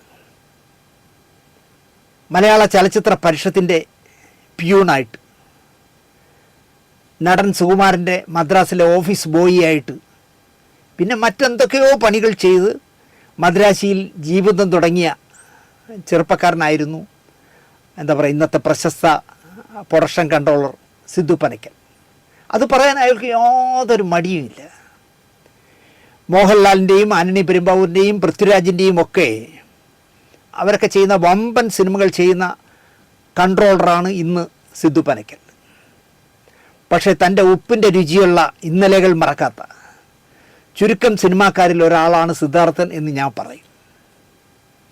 സിദ്ധാർത്ഥൻ തൻ്റെ ഫേസ്ബുക്ക് പേജിൽ തൻ്റെ ഇന്നലെകളെപ്പറ്റി ചില കുറിപ്പുകൾ കൂടെ എഴുതും. അതിൽ സത്യത്തിൻ്റെ രുചി മാത്രമേ കാണൂ. കാരണം അതിൽ താൻ വന്ന വഴികളുടെ ചിത്രങ്ങൾ കളർ പുരട്ടാതെ കുറിച്ചു വയ്ക്കും. ഇന്നെനിക്ക് സിദ്ധുവിൻ്റെ ഒരു ഫേസ്ബുക്ക് പോസ്റ്റ് വന്നു. മോഹൻലാൽ സംവിധാനം ചെയ്ത ബറോസിൻ്റെ വർക്കുകൾ അവസാന ഷെഡ്യൂൾ ചെന്നൈയിൽ നടക്കുമ്പോൾ എഴുതിയ കുറിപ്പാണ്. ഒരു നാൾ സിദ്ധുവിന് തോന്നി മലയാള സിനിമയിലെ ഏക സുൽത്താനായ നസീർ സാർ താമസിച്ചിരുന്ന ലേഡി മാധവൻ നായർ കോളനിയിലെ വീട്ടിലൊന്ന് പോകണമെന്ന്. ഊർക്കയൊക്കെയുള്ള ആ വലിയ വീട് ഇന്നവിടെ ഇല്ല. അവിടെ ഇപ്പോൾ ഒരു ഫ്ലാറ്റാണ്. രജനീസ് പ്രേം നസീർ ഡൊമൈൻ എന്നാണ് ആ ഫ്ലാറ്റിൻ്റെ പേര്. പ്രേം നസീറിൻ്റെ വലിയ കൊതിപ്പിക്കുന്ന ബംഗ്ലാവ് ഷാനവാസ് ഒരു ഫ്ലാറ്റ് നിർമ്മാതാക്കൾക്ക് വിറ്റപ്പോൾ ആ കെട്ടിടം പൊളിച്ച് അവിടെ ഫ്ലാറ്റ് പണിതപ്പോൾ അവർ ആരാധ്യനായ പ്രേം നസീറിനെ മറന്നില്ല. ഫ്ലാറ്റ് സമുച്ചയത്തിന് രജനീസ് പ്രേംനസീർ ഡൊമൈൻ എന്ന് പേരിട്ടു. നല്ലത്. സത്യമാഷിൻ്റെ അവസാന കാലം അദ്ദേഹം ജീവിച്ചിരുന്ന അദ്ദേഹത്തിൻ്റെ സ്വന്തം വീടാണ് ആറ്റുകാൽ അമ്പലത്തിലേക്ക് തിരിയുന്നിടത്തുള്ള സിത്താര. സിത്താര മക്കൾ വിറ്റപ്പോൾ വേറൊരാൾ വാങ്ങി. പക്ഷെ അദ്ദേഹം സിത്താര എന്നുള്ള വീട്ടുപേരും മാറ്റിയില്ല, ആ ബോർഡും മാറ്റിയില്ല, സത്യമാഷിൻ്റെ മുറിയും മാറ്റാത്തതുപോലെ പഴയതുപോലെ തന്നെ ഇപ്പോഴും നിലനിർത്തിയിരിക്കുന്നു. മക്കൾക്ക് പോലും തോന്നാത്ത ബഹുമാനം ആ മനുഷ്യൻ കാണിച്ചു. അങ്ങനെ അതുപോലെ തന്നെയാണ് പ്രേംനസീർ ഡൊമൈനും നിൽക്കുന്നത്. 1989 ജൂലൈ 16 അവസാനമായി സിദ്ധു ആ വീട്ടിൽ പോയി എന്ന് കുറിച്ചിട്ടുണ്ട്. 1989 ജനുവരി 16 നസീർ സാർ മരിച്ചത്. ഒരു പക്ഷേ ജനുവരി സിദ്ധു എഴുതിയപ്പോൾ ജൂലൈ ആയതാകണം. അത് നമുക്ക് തെറ്റല്ലേ, നമുക്ക് സാരമില്ല, അത് സഹിക്കാം. ചലച്ചിത്ര പരിഷത്തിലെ പിയൂൺ പണിയുടെ ഭാഗമായി അവശ കലാകാരന്മാർക്ക് പെൻഷനുള്ള അപേക്ഷ കമ്മിറ്റി അപ്രൂവ് ചെയ്ത് നസീർ സാറിനെ കൊണ്ട് ഒപ്പിടിക്കാനും ആർക്കെങ്കിലുമൊക്കെ കൊടുക്കാനുള്ള ചെക്കുകൾ ഒപ്പിടിക്കാനും പരിഷത്തിൽ നസീർ സാറിൻ്റെ പേരിൽ വന്ന ലെറ്ററുകൾ കൊണ്ട് കൊടുക്കാനും പിന്നെ ഓണത്തിനും പെരുന്നാളിനും നസീർ സാറിൻ്റെ വീട്ടിൽ വന്ന് ഭക്ഷണം കഴിക്കാനും ഒക്കെയാണ് അത്രേ മഹാലിംഗപുരത്തെ ലേഡി മാധവൻ നായർ റോഡിലെ ലിൻവുഡ് അവന്യൂവിലേക്ക് സിദ്ധു പനക്കൽ ചെല്ലാർ. പരിഷത്തിൻ്റെ ബോർഡ് വെച്ച സൈക്കിളിലാണ് യാത്ര. ഞാൻ അതൊക്കെ മനസ്സിൽ കണ്ടു നോക്കി. പരിഷത്തിൻ്റെ ബോർഡ് വെച്ച സൈക്കിളിൽ സിദ്ധു ചവിട്ടുന്നത് എങ്ങനെയെന്ന്. സിദ്ധുവിൻ്റെ ശമ്പളമായ 150 രൂപയുടെ ചെക്ക് വരെ നസീർ സാറ് ഒപ്പിട്ട് നൽകുമായിരുന്നു. 150 രൂപയായിരുന്നു ശമ്പളം. വരുന്നവർ ആരായാലും, അത് പരിഷത്തിലെ പിയൂണായാലും, തൻ്റെ മുന്നിൽ ഇരുന്നാൽ മാത്രമേ നസീർ സാർ സംസാരിക്കൂ. സാർ ഇരിക്കൂ എന്ന് പറഞ്ഞാൽ ഇരിക്കാൻ നിൽക്കുകയാണെങ്കിൽ സാറ് സംസാരിക്കില്ല. നിങ്ങൾ ഇരിക്കൂ എന്നിട്ട് സംസാരിക്കാമെന്ന് പറയും. ആര് പറയുമല്ലേ. ഇവിടെ വേണമെങ്കിൽ ഒരു ഉപകഥ പറഞ്ഞുതരാം. ഞാൻ ഹരികുമാർ സാറിനെ പരിചയപ്പെട്ട് വീട്ടിൽ ചെന്നു. പലതവണ വീട്ടിൽ ചെന്നു. അപ്പോഴാണ് എനിക്കൊരു കാര്യം മനസ്സിലായത്. ബെല്ലടിച്ച് സാറ് വന്ന് ഡോറ് തുറന്നാൽ ദിനേശ് വരൂ എന്ന് പറഞ്ഞാൽ അകത്ത് കയറ്റിയാൽ നമ്മളൊരു 10-15 മിനിറ്റ് നിർത്തും. സാറിരിക്കും. ഒരു 15-20 മിനിറ്റ് കഴിയുമ്പോൾ ദിനേശ് ഇരിക്കും എന്ന് പറയും. ഇത് പുള്ളിയുടെ അസുഖമാണെന്ന് എനിക്ക് മനസ്സിലായി. ഞാനെന്ത് ചെയ്യുമെന്ന് വെച്ചാൽ ഞാൻ എന്തൊക്കെ കാണിച്ചിട്ടുണ്ടെന്ന് ആലോചിക്കുമ്പോൾ എനിക്കിപ്പോൾ ചിരി വരും. ബെല്ലടിച്ചു, സാറ് വന്ന് ഡോർ തുറന്നു, ദിനേശ് വരൂ എന്ന് പറഞ്ഞു അകത്തേക്ക് കയറിയാൽ സാർ ഇരിക്കുന്നതിന് മുമ്പേ ഞാൻ കയറിയെങ്കിരിക്കും. പിന്നെ സാറിന് ഇരിക്കൂ എന്ന് പറയാനുള്ള ഓർഡറിനുള്ള അവസരം ഞാൻ കൊടുത്തിട്ടില്ല. അത് ഓരോരുത്തരുടെ സ്വഭാവമാണ്. അപ്പോൾ വരുന്നവർ ആരായാലും ശരി, അത് ഏത് കുബേരനായാലും ശരി, ഏത് താഴേക്കടയിലുള്ളവനായാലും ശരി, ഇരുന്ന ശേഷമേ നസീർ സാർ സംസാരിക്കൂ. സഹജീവിതങ്ങൾക്ക്, സഹപ്രവർത്തകർക്ക് കടലോളം കാരുണ്യം ചൊരിഞ്ഞ മനുഷ്യനായിരുന്നു നസീർ സാർ. വീണുപോകുന്ന നിർമ്മാതാക്കളെ കൈകൊടുത്ത് കരകയറ്റിയ മനുഷ്യൻ. സിനിമാക്കാർക്ക് താങ്ങും തണലുമായ മനുഷ്യൻ എന്നൊക്കെ ആ ഫ്ലാറ്റിൻ്റെ മുന്നിൽ നിന്ന് സിദ്ധു പനക്കൽ പ്രേംനസീറിനെ ഓർക്കുന്ന ഈ കുറിപ്പിൽ എഴുതിയിട്ടുണ്ട്. എനിക്ക് സിദ്ധുവിനോട് പറയാനുള്ളത് വേറെ അർത്ഥത്തിൽ എടുക്കേണ്ടത്, എല്ലാ അർത്ഥത്തിൽ എടുത്താൽ മതി. ഈ കുറിപ്പിൽ എഴുതിയ കാര്യങ്ങൾ കാറിൽ യാത്ര ചെയ്യുമ്പോൾ ആ മോഹൻലാലിനും പൃഥ്വിരാജിനും ഒക്കെ ഒന്ന് പറഞ്ഞു കൊടുക്കണം. ചിലപ്പോൾ അവരുമൊക്കെ ഒന്ന് നസീർ സാറാവാൻ ശ്രമിക്കട്ടെ. വേറൊന്നും മനസ്സിൽ വയ്ക്കണ്ട. ഇങ്ങനെയൊക്കെ ഉണ്ട് കേട്ടോ. നസീർ സാറിൻ്റെ വീട്ടിൽ ഞാനിങ്ങനെ സൈക്കിളിൽ ചെല്ലുമ്പോൾ അകത്ത് വിളിച്ച് ഇരിക്കാൻ പറഞ്ഞാൽ ഞാൻ ഇരുന്നില്ലെങ്കിൽ നസീർ സാർ സംസാരിക്കില്ല. എന്നെ ഇരുത്തിയ ശേഷമേ സംസാരിക്കൂ. പിന്നെ ബക്രീദിനും റംസാനും ഓണത്തിനും വിഷുവിനും ഒക്കെ ഓഫീസിൽ വിളിച്ച് പറയും, എടാ പിയൂണേ ഇന്ന് ഉച്ചയ്ക്ക് എൻ്റെ വീട്ടിലാണ് നിനക്ക് ഊണെന്ന്. അദ്ദേഹത്തിൻ്റെ കൂടെ ഇരുത്തി എനിക്ക് ഊണ് തരുമായിരുന്നു. അങ്ങനെ ഒരു നസീർ സാർ ഇവിടെ ജീവിച്ചിരുന്നു എന്ന് മോഹൻലാലിനും പൃഥ്വിരാജിനും ഒക്കെ ഒന്ന് പറഞ്ഞു കൊടുക്കുക. അടുത്ത കഥ സത്യസന്ധമായി തുറന്നു പറയുകയാണ്. നല്ല കയ്യക്ഷരം ഉള്ളവരോട് എനിക്ക് എന്നും അസൂയയാണ്. ഇക്കഴിഞ്ഞ വെള്ളിയാഴ്ച നമ്മുടെ ചാനലിൽ പോയത് ദേവരാജ മാഷും ONV കുറുപ്പ് സാറുമായിട്ടുള്ള വർഷങ്ങൾ നീണ്ട പിണക്കത്തെ പറ്റിയായിരുന്നല്ലോ. അതിലേക്കായി ഞാൻ പല ഡീറ്റെയിലുകളും ഫോട്ടോകളും ഒക്കെ തപ്പുമ്പോൾ ONV കുറുപ്പ് സാറിൻ്റെ കൈയക്ഷരം പലവട്ടം കണ്ടു. എന്തൊരു ഭംഗിയാണ് ആ അക്ഷരങ്ങൾക്ക്. പലവട്ടം സാർ എഴുതുന്നത് നോക്കി നിൽക്കാൻ എനിക്ക് ഭാഗ്യമുണ്ടായിട്ടുണ്ട്. JC സാർ എഴുതുന്നത് കണ്ടാൽ കൊതി വരും. അത്രയ്ക്ക് ഭംഗിയുള്ള ഹാൻഡ് റൈറ്റിംഗ് ആണ് JC സാറിൻ്റെ. അക്ഷരങ്ങൾ പേപ്പറിൽ നൃത്തം വയ്ക്കുകയാണെന്ന് തോന്നുന്നു. പത്രപ്രവർത്തകരായ ഇന്ത്യ ടുഡേയിലുണ്ടായിരുന്ന എഡിറ്ററായിരുന്ന PK ശ്രീനിവാസൻ, കേരളൗമുദി വീക്കെൻഡ് എഡിറ്ററായിരുന്ന S വാസുരചന്ദ്രൻ, സംവിധായകൻ ഹരികുമാർ, സംവിധായകൻ ബാലു കിരിയത്ത് മുതലായവരുടെ ഹാൻഡ് റൈറ്റിംഗ് കാണുമ്പോൾ എനിക്ക് സങ്കടം വരും. ഡോക്ടർമാർ കുറിപ്പടി എഴുതുന്നതിനേക്കാൾ കഷ്ടമാണ് ഇവരൊക്കെ എഴുതുന്നത്. PK ശ്രീനിവാസൻ പേന എവിടെ തൊട്ടാൽ പിന്നെ അവസാനമേ കാണുള്ളൂ, ബാക്കി നമ്മൾ ചിന്തിച്ച് വായിച്ചോളണം. അങ്ങനെയാണ് എഴുതുന്നത്.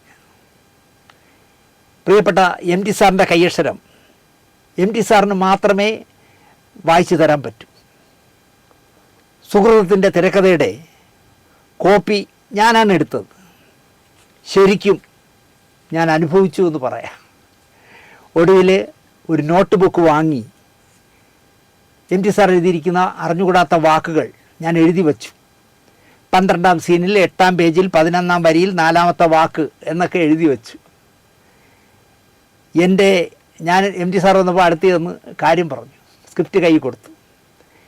എൻ്റെ എഴുത്ത് ശരിക്കും ചുറ്റിച്ചു അല്ലേ എന്ന് സാറ് തന്നെ എന്നോട് ചോദിച്ചു, ചിരിച്ചുകൊണ്ട് ചോദിച്ചു. പാവം, ശരിക്കും ദിനേശനെ ചുറ്റിച്ചു അല്ലേ. ടൈറ്റാനിയത്തിലെ ഉദ്യോഗസ്ഥനായിരുന്നു ബാലു കിരിയത്ത്. അവിടെ ജോലിയുള്ള ഒരു സ്വാമി എനിക്ക് പരിചയമുണ്ട്. സ്വാമി കിഴക്കക്കോട്ടയിലെ പഴയ ബുക്ക് വയ്ക്കുന്നിടത്ത് ഒരു സൈക്കിളിൽ വൈകുന്നേരം വന്നിറങ്ങും. ഒരുപാട് നേരം പല വിഷയങ്ങളെക്കുറിച്ച് സംസാരിക്കും. അങ്ങനെ സംസാരിക്കുന്നതിനിടയിൽ ഞാൻ സ്വാമിയോട് പറഞ്ഞു, സ്വാമി, എൻ്റെ ജീവിത ലക്ഷ്യം എന്ന് പറയുന്നത് ഒരു സിനിമാ സംവിധായകനാവുക എന്നുള്ളതാണ്. നിങ്ങളുടെ സ്ഥാപനത്തിലല്ലേ ബാലു കിരിയത്ത് വർക്ക് ചെയ്യുന്നത്? അന്ന് ബാലു കിരിയത്ത് 2 കൈയും 2 കാലും വെച്ച് സംവിധാനം ചെയ്യുന്ന സമയം, ഒരേ സമയം 3 സിനിമയൊക്കെ ചെയ്യുന്ന കാലം.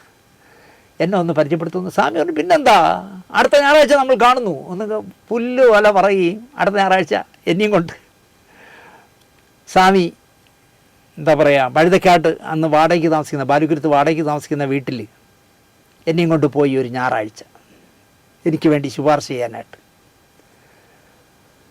സ്വാമിയെ കയറ്റിയിരുത്തി വീട്ടിനകത്ത്, എന്നെ മുറ്റത്ത് നിർത്തി. അവർ ആദ്യം കുറേ കമ്പനി കാര്യങ്ങൾ സംസാരിച്ചു, ടൈറ്റാനിയത്തിലെ പ്രശ്നങ്ങൾ സംസാരിച്ചു. അതിനുശേഷം എൻ്റെ കാര്യത്തിലേക്ക് വന്നു. ബാലുക്കുരുത്ത് അടിമുടി എന്നെ ഒന്ന് നോക്കി ആദ്യം. എന്നിട്ട് അദ്ദേഹം അകത്തേക്ക് പോയി.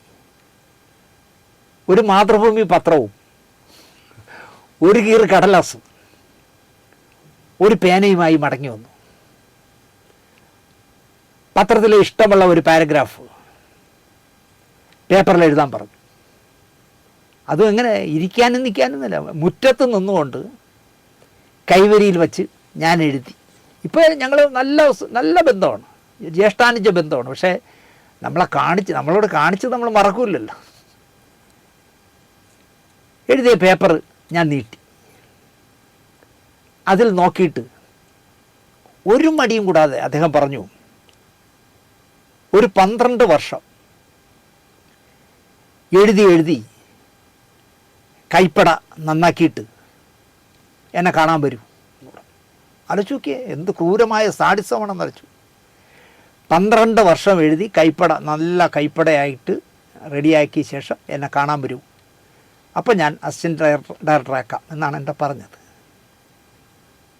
അന്നെൻ്റെ മനസ്സിൽ കാളിയ കത്തൽ അല്ലെങ്കിൽ വേദന, അവഹേളനം മൊത്തം സ്വാമി വല്ലാതെ നിൽക്കണേ. ഞാൻ ചിരിച്ചോണ്ട് ശരി സ്വാമി എന്നാണ് സ്വാമിയോടും യാത്ര ചോദിച്ച് ഞാൻ ആ ഒരു വെയിലത്തിറങ്ങി നടന്നു പോന്നു. അതിശയോക്തിയില്ലാതെ ഞാൻ പറയുകയാണ്, എന്നോട് 12 വർഷം എഴുതി കൈപ്പട കൈ നല്ല അക്ഷരമായിട്ട് എഴുതാൻ പഠിച്ചിട്ട് വരാൻ പറഞ്ഞ ബാലു കിരിയത്ത് അടുത്ത 12 വർഷം ഒരൊറ്റ സിനിമ സംവിധാനം ചെയ്തിട്ടില്ല, ഷെഡിലായിപ്പോയി. 12 വർഷം പുള്ളി ഷെഡിലായിപ്പോയി. ഈ 12 വർഷത്തിൻ്റെ ഞാൻ അസിസ്റ്റന്റ് ഡയറക്ടറായി, അസോസിയേറ്റ് ഡയറക്ടറായി, PRO ആയി, സീരിയലിന് തിരക്കഥാകൃത്തായി, അങ്ങനെ പല വേഷങ്ങളിൽ ഞാൻ മാറി. 12 വർഷം കഴിഞ്ഞ് വനവാസം കഴിഞ്ഞ് വന്നതുപോലെ അദ്ദേഹം ചെയ്ത വെണ്ട ഡാനിയലിൻ്റെ അസോസിയേറ്റായി എന്നെയാണ് അദ്ദേഹം വെച്ചത്. എന്നെ വന്ന് കണ്ട് എനിക്ക് 2000 രൂപ അഡ്വാൻസ് തന്നു. പറഞ്ഞ് ഞങ്ങൾ വിശ്വസിക്കും. എൻ്റെ വീട്ടിൽ വന്ന് എനിക്ക് അഡ്വാൻസ് തന്നു. 12 വർഷം എഴുതി പഠിച്ചിട്ട് വരാൻ പറഞ്ഞ ആളാണ്.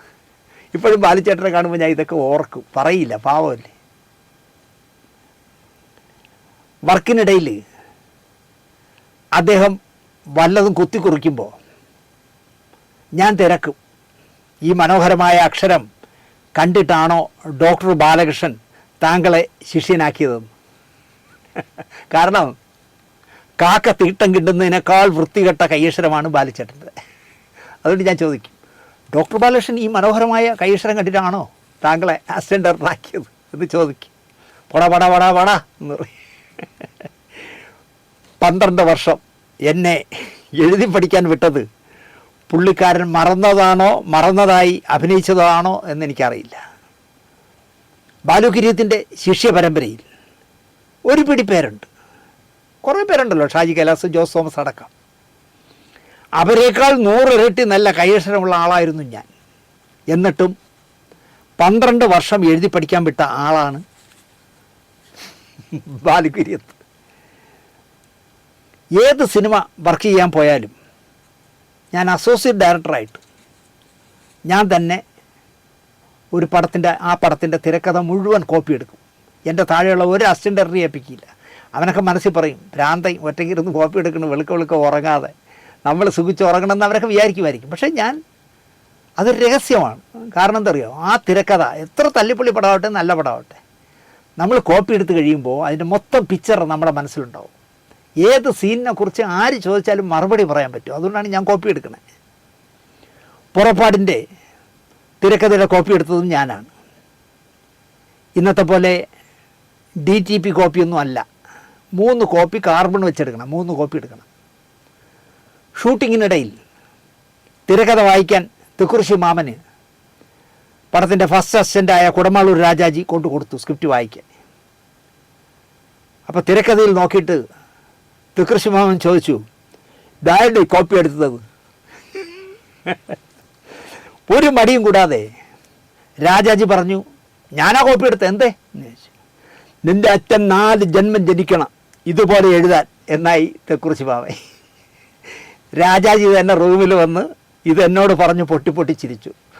എടാ ശാന്തി, നിൻ്റെ സ്ക്രിപ്റ്റ് അപാര കൈയക്ഷരം കേട്ടോ, ഞാൻ കൊണ്ടൊന്ന് കൊടുത്തപ്പോഴേ തെക്കുറിശി മാമൻ കേട്ട് ഇതാടാ കോപ്പി എടുത്തത്. ഞാൻ പറഞ്ഞു, ഞാനാണ് എടുത്തത്. നിൻ്റെ അച്ഛൻ 4 ജന്മം ജനിക്കണമെന്ന് അങ്ങനെ പറഞ്ഞു. സുഹൃതം ഷൂട്ടിംഗ് തീർന്ന ഉടനെ ഞാൻ പിണങ്ങിപ്പോയല്ലോ.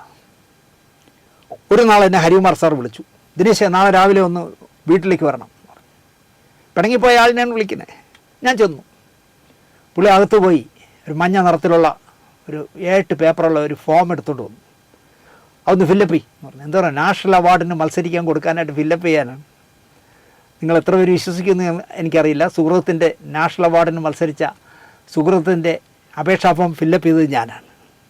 എന്നാലും നല്ല കൈയക്ഷരക്കാരെ കണ്ടാൽ എനിക്കിന്നും അസൂയയാണ്.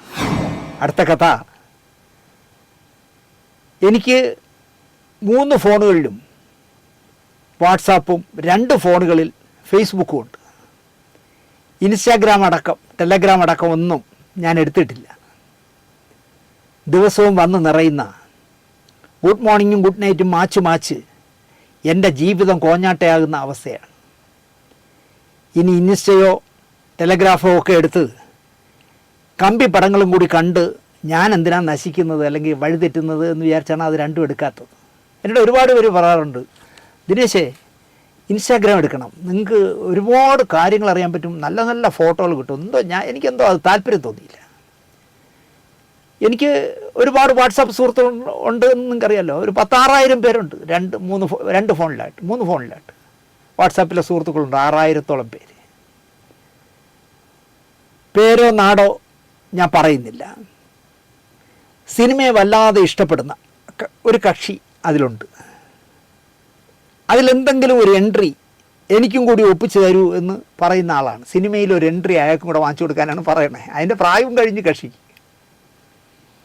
മലയാള സിനിമയിലെ, സീരിയലിലെ, മോഡലിങ്ങിലെ അവതാരകരിലെ ഒരാൾ അനങ്ങിയാൽ, ചുണ്ടനക്കിയാൽ എനിക്ക് അദ്ദേഹം അപ്പോൾ തന്നെ അത് അയച്ചു തരും. വന്ന ഉടനെ കാണുകയോ സേവ് ചെയ്യുകയോ ചെയ്തില്ലെങ്കിൽ സംഗതി മാഞ്ഞു പോവും. 24 മണിക്കൂറിൽ സെറ്റ് ചെയ്തിരിക്കുകയാണ് കക്ഷി. അതുകൊണ്ട് അദ്ദേഹം അയച്ചാൽ 24 മണിക്കൂറിനകം ഞാൻ കോപ്പി എടുക്കണം, അല്ലെങ്കിൽ അത് മാഞ്ഞു പോകും. മോഡലിംഗ്, അവതാരക, പുതുമുഖം എന്നൊക്കെ പറഞ്ഞ് കുറേ തേവടശ്ശി പെമ്പിള്ളേർ കാട്ടിക്കൂട്ടുന്ന വിഷ്വലുകൾ നമ്മൾ ഈ ചാനലിലിട്ടാൽ ലൈറ്റ്സ് ക്യാമറ ആക്ഷൻ പൂട്ടിപ്പോവും. അങ്ങനെയുള്ള വിഷ്വലുകളാണ് എനിക്ക് വരുന്നത്. അത്ര വൾഗാരിറ്റിയിൽ സംസാരിക്കുകയും ഉടലാകെ കാണിക്കുകയും ചെയ്യുന്ന കുറേ അലവലാദികൾ വിളനിലമാക്കുന്നു ഈ സൈറ്റുകൾ എന്ന് പറയാം. എല്ലാം വിറ്റെടുക്കാൻ പറ്റുന്ന പണികളാണ്. ഒരു കൂതറപ്പെണ്ണ് തുറന്നടിക്കുകയാണ് ഒരു കാര്യം. വീട്ടിൽ ഞാനും അമ്മയും അച്ഛനും കൂടിയിരുന്നാണ് പോൺ സൈറ്റുകൾ കാണുന്നത്. അതായത് നഗ്ന ദൃശ്യങ്ങളൊക്കെ ഉള്ള സൈറ്റ് കാണുന്നത്, പോൺ സൈറ്റ് കാണുന്നത്. നൂൽ ബന്ധമില്ലാതെ ഒരു വൃത്തിയുള്ള ആണും പെണ്ണും കിടന്ന് എന്തേലും തുടങ്ങുമ്പോൾ അച്ഛന് നാണം വരും. ചിരിച്ചുകൊണ്ട് എണീറ്റ് പോയിക്കളയും അത്രേ അച്ഛൻ. നല്ല അച്ഛൻ അല്ലേ? ഇതിനൊക്കെ എന്താണ് മറുപടി പറയേണ്ടത്? നിന്നെ എങ്ങനെയാ ഉണ്ടാക്കിയതെന്ന് കാണിച്ചു തരാൻ വാ എന്ന് തന്ത വിളിച്ചു എന്ന് പറയാത്തത് നമ്മുടെയൊക്കെ ഭാഗ്യം.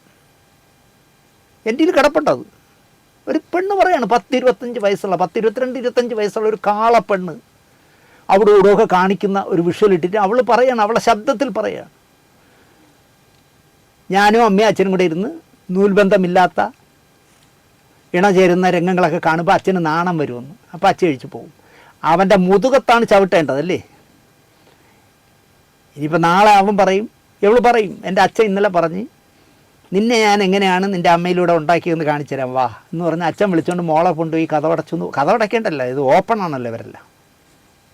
സത്യം പറഞ്ഞാൽ കണ്ടുകൊണ്ടിരിക്കുമ്പോൾ നമ്മൾ കേരളത്തിലാണല്ലോ ജീവിക്കുന്നത്, ഈ നൂറ്റാണ്ട് ഇങ്ങനെയാണോ കേരളം കടന്നു പോകുന്നതെന്ന് ഞാൻ ആലോചിക്കാറുണ്ട്. കാണിക്കാൻ ഒട്ടും ഭംഗിയില്ലാത്ത എന്നാൽ നല്ല ശരീര വടിവുള്ള കരിക്കട്ട പോലെ ഇരിക്കുന്ന ഒരു പെണ്ണ്, ജാക്കറ്റും ബ്രാസീറും എല്ലാം കൂടെ ചേർത്ത് ഒരു ഡ്രസ്സാണ് ഇട്ടിരിക്കുന്നത്. അതിൻ്റെ എല്ലാം കൂടി കൂട്ടിപ്പിടിച്ച് പുറകിൽ കെട്ടാൻ കയറ് പോലെ ഒന്ന് തുന്നിയിട്ടുണ്ട്. അതിലാണ് ഇതിനെല്ലാം കൂടെ പിടിച്ച് കെട്ടുന്നത്. പുറകെ കയറ് പോലെ തൂങ്ങിക്കിടപ്പുണ്ട്. അത് കണ്ടപ്പോൾ ഏതോ സിനിമയിൽ നമ്മുടെ ശ്രീനിവാസൻ ബെൽറ്റിന് പകരം ചരട് കൊണ്ട് കെട്ടിയിരിക്കുന്നതാണ് എനിക്ക് ഓർമ്മ വന്നത്. അവൾ സാരി വിടർത്തിയിട്ട് നടന്നു വരും.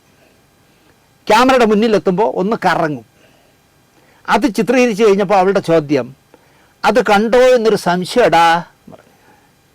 അത് കണ്ടോ എന്നൊരു സംശയടാന്ന്. അപ്പോൾ ഏത് കണ്ടോന്ന്? അപ്പോൾ അവൾ തന്നെ കാര്യമായിട്ട് കൂളായിട്ട് പറയണേ, എടാ എൻ്റെ പൊക്കിൾ കുഴി കണ്ടോടാ, കണ്ടില്ല എന്നൊരു സംശയം.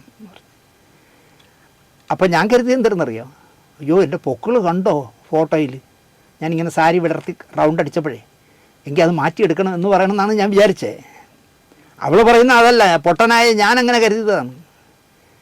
അവൾ പറയുന്നത് എടാ പൊക്കിൾ കാണണം, ആ രീതിയിൽ എടുത്തോ കിട്ടിയോ എന്നാണ് ചോദിക്കുന്ന വിഷ്വൽ. ക്യാമറാമാൻ വിഷ്വൽ നോക്കിയിട്ട് പറയുക കണ്ടില്ല എന്ന്. അപ്പോൾ ഒന്നുകൂടി എടുക്കാം. അവൾ സാരി ഒന്നുകൂടി വീശി വന്ന് ഷോട്ട് കഴിഞ്ഞ് ക്യാമറാമാൻ ഹാപ്പി, ഭംഗിയായി കണ്ടു എന്ന് അവൻ വിളിച്ചുകൊണ്ട് പറയും.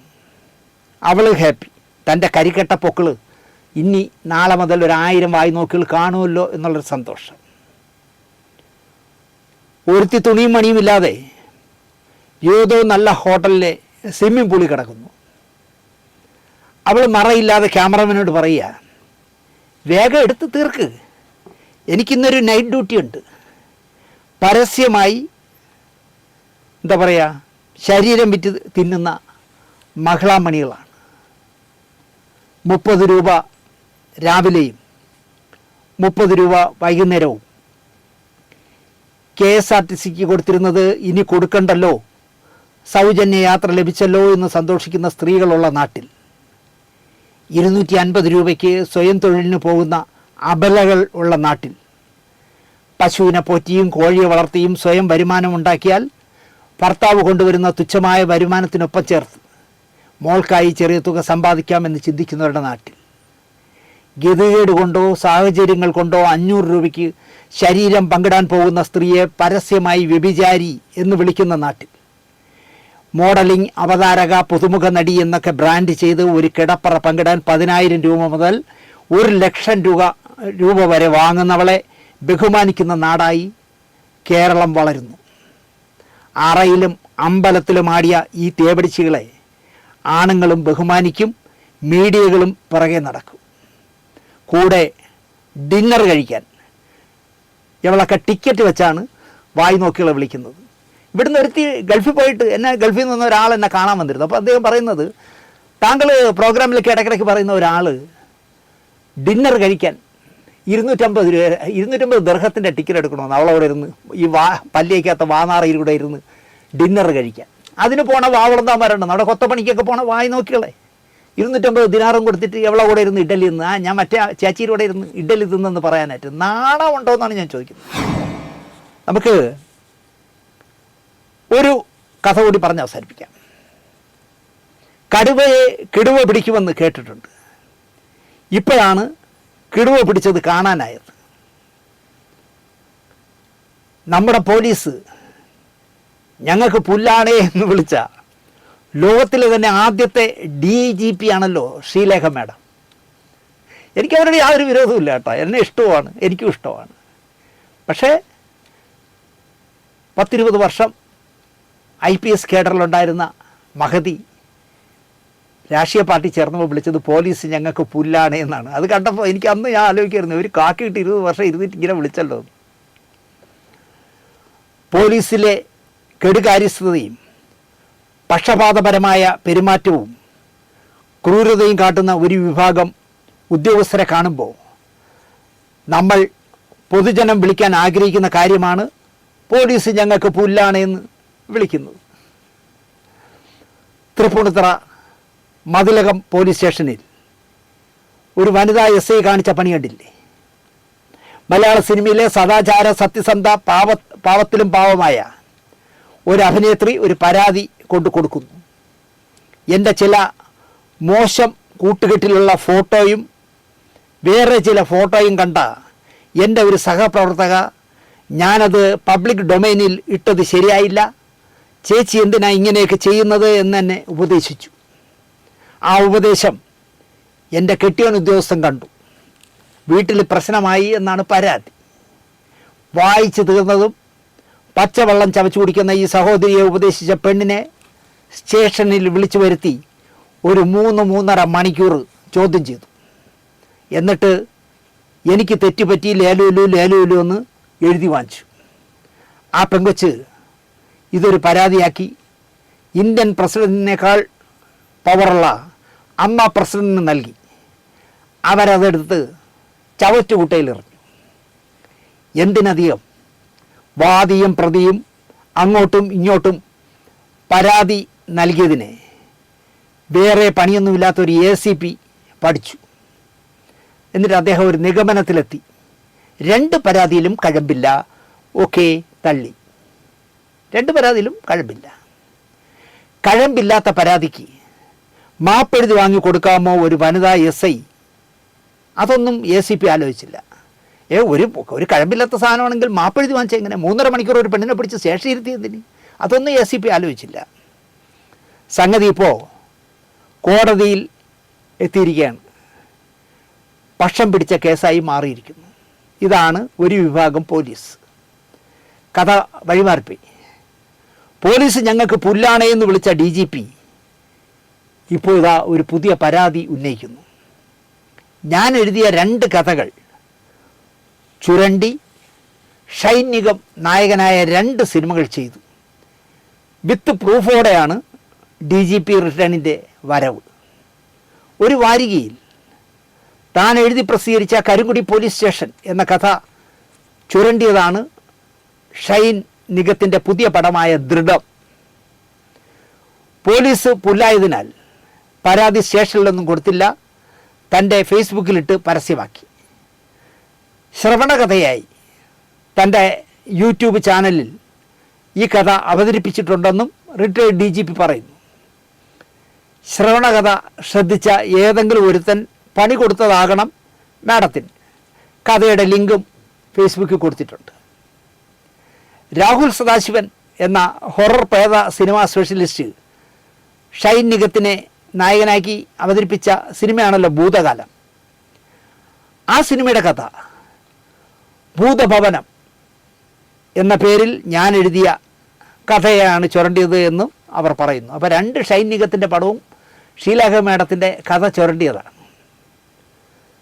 താൻ ചാനലിൽ പറഞ്ഞ അനുഭവകഥയെ ഭംഗിയായി മോഷ്ടിച്ചതാണ് രാഹുൽ സദാശിവൻ എന്ന് അവർ പറയുന്നു. ആ കഥയുടെ ലിങ്കും ഫേസ്ബുക്കിൽ കൊടുത്തിട്ടുണ്ട്. സംസ്ഥാന അവാർഡുകൾ ഉൾപ്പെടെ നേടിയ 2022 ഇറങ്ങിയ സിനിമയാണല്ലോ ഭൂതകാലം. 2021 ഒക്ടോബറിൽ ഷീലേഖ മാഡം ചാനലിൽ പറഞ്ഞ കഥ 2022 ചൂടപ്പം പോലെ പുറത്തു വന്നു, സിനിമയായി. പറവ എന്ന് പറഞ്ഞ ഒരു നല്ല സിനിമയുണ്ടല്ലോ സൗബീൻ്റെ. പറവ കണ്ട കാലം മുതൽ ഈ 2 സിനിമയിലും നായകനായ ഷൈൻ നിഗത്തെ മാഡത്തിന് ഇഷ്ടമാണ്. അതിനൊരു കാരണമുണ്ട്. തന്നോടൊപ്പം വർക്ക് ചെയ്തിരുന്ന മുഹമ്മദ് എന്ന കുഞ്ഞു സഹോദരനായി കണ്ടിരുന്ന ആളുമായി ഷൈൻ നിഗത്തിന് രൂപസാദൃശ്യമുണ്ട്. അപ്പോൾ അവർക്ക് ഈ കുഞ്ഞു മുഹമ്മദ് എന്ന് പറഞ്ഞ ആളിനെ കൊച്ചനുജനായിട്ടാണ് സർവീസിലിരുന്നപ്പോൾ അവർ കണ്ടിരുന്നത്. അയാളുമായിട്ട് നല്ല സാമ്യം, പ്രത്യേകിച്ച് യൂണിഫോം ഇട്ട് നിന്നപ്പോൾ മുഹമ്മദിനെ പോലെ തോന്നുന്നു ഷൈൻ നിഗത്തിന്. അതാണ് ഷൈനിനെ ഇഷ്ടം. കോശേരി മാവിൻ തൈ, ശുദ്ധമായ തേന്, ശുദ്ധമായ നെയ്യ് ഒക്കെ സമ്മാനിച്ചിരുന്ന മുഹമ്മദിനെ കാണുന്നത് പോലെയാണ് ഷൈൻ നിഗത്തെയും യൂണിഫോമിൽ കാണുമ്പോൾ ഷീലേഖ EPSന് തോന്നാറ് എന്ന് അവർ തുറന്നു പറയുന്നു. ബേസിക് അടിസ്ഥാനപരമായി അവരൊരു പാവമായിരിക്കാം.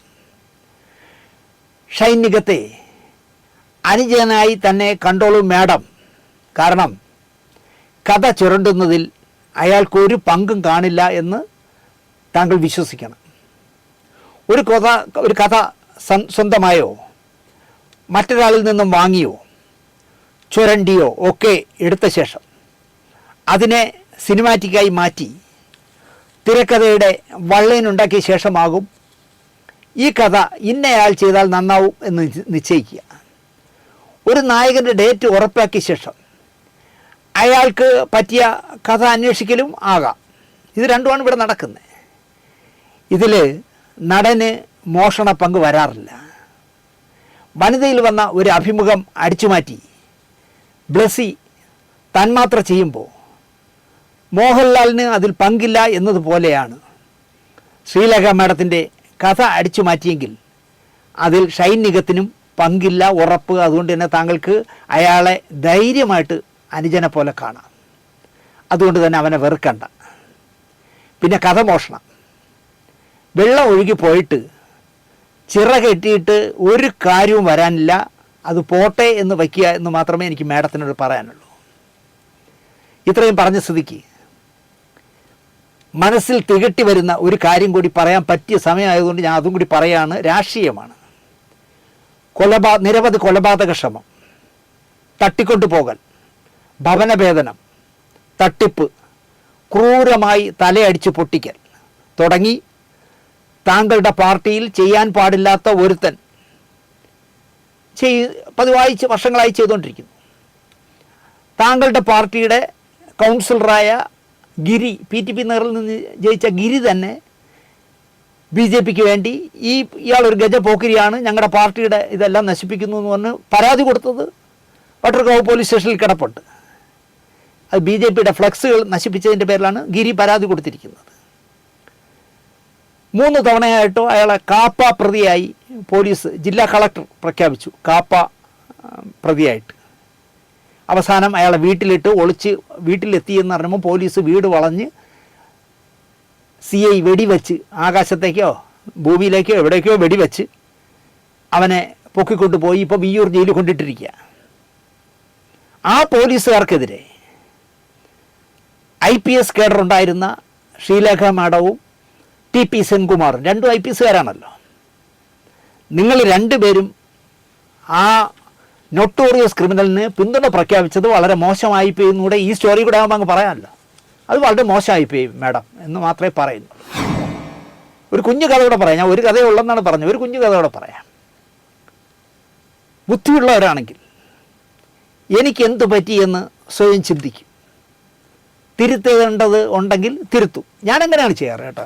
ഞാൻ ആരോടെങ്കിലും ഒന്ന് വഴക്കൂടിയെന്ന് വെച്ചോളൂ. ഇപ്പോൾ സ്റ്റുഡിയോയിൽ ഒന്ന് വഴക്കൂടി, ഞാൻ വീട്ടിൽ പോയിട്ട് ന്യായം ആരുടെ പക്ഷം എന്ന് ആലോചിക്കും. ഇങ്ങനെയും ആവാം അങ്ങനെയും ആവാം എന്നൊക്കെ ചിന്തിച്ചിട്ട് ന്യായം സ്റ്റുഡിയോയിലെ സനൽ തോട്ടത്തിൻ്റെ ഭാഗത്താണെന്ന് തോന്നി അപ്പം ഞാൻ സനലിനെ വിളിക്കും. സനലെ ഞാൻ പറഞ്ഞത് കാര്യമാക്കണ്ട കേട്ടോ, തിരുത്തും. ചുരുക്കം ചില സിനിമകളിലൂടെ താൻ അഭിനയിക്കാൻ അറിയാവുന്ന അഭിനേത്രിയാണെന്ന് തെളിയിച്ച ആളാണ് പാർവതി തിരുവോത്ത്. ഉള്ളൊഴുക്ക് എന്ന് പറഞ്ഞ സിനിമ കണ്ടുകൊണ്ടിരിക്കുമ്പോൾ പാർവതിയുടെ പ്രകടനം എനിക്ക് വലിയൊരു അനുഭവമായിരുന്നു. പക്ഷേ പാർവതി കോർണർ ചെയ്യപ്പെട്ടു പെട്ടെന്ന്. എന്തുകൊണ്ട്?